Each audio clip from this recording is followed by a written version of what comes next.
mula sa Star Power, mga kapamilya, at happy new round ng kompetisyon na ang haharapin ngayon ng ating Star Power 6. Habang tumatagal, aba naman, lalo pong nahahasa ang ating Star Power finalists sa bawat performance nila. At nasaksihan po namin yan sa isang session na lalo pong nagpaangat ng kanilang Star Power. Panoorin po natin to.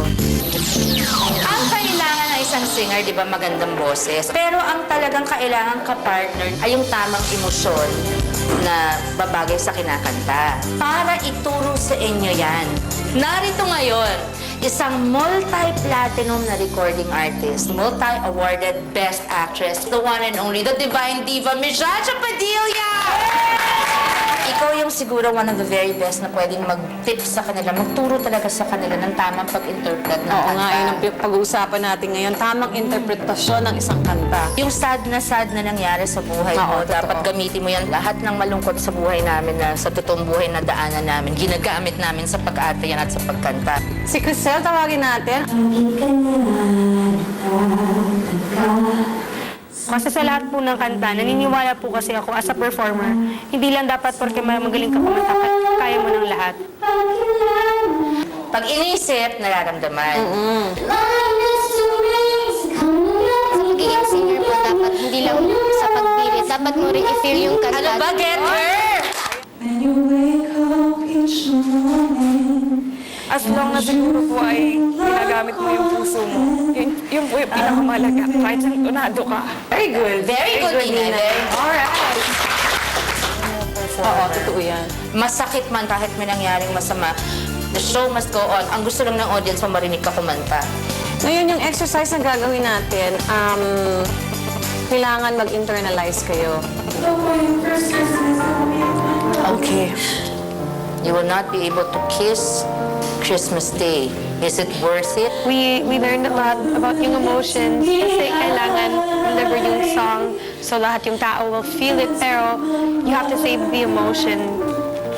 It's okay. I could never sing that song for the same reason.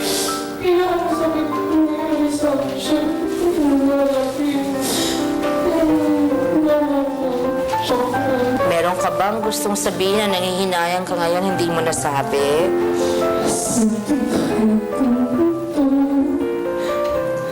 Sobra ako sa iyak. Yung totoong nilalabas ko lang po yung emosyon ko. Pinaguhugutan ko po ng lakas yung mga magulang ko. Ginagawa ko na inspirasyon sa buhay ko na makamit po yung mga pangarap ko. Nasakit si Mama. Isipin mo ngayon si Mama, kalagayan niya.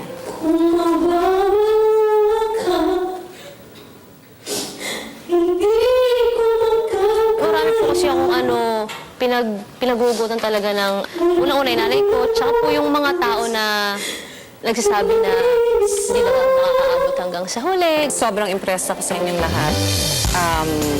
Ang gagaling ninyong lahat, napahanga niyo ako. Maganda ito, no? Naging friends kayo, naging close kayo, but keep in mind, this is still a competition. So, ang masasabi ko lang talaga, protect this gift that you have. This is an awesome, awesome gift. Hindi ba napakaganda nung hindi mo hiningi pero nandiyo dyan para sa'yo na ang gaganda ng boses Naalala ko ninyo? nang sabihin ko after Kayla. Do you realize how powerful your gift of music is? Na pag sinamahan mo ng gift ng emotion, It moves people. you have to wield that power correctly. You can move 10,000, 20,000 people at the same time. Paiyakin mo lahat yan, kumanta ka lang ng isang kanta. Thank you so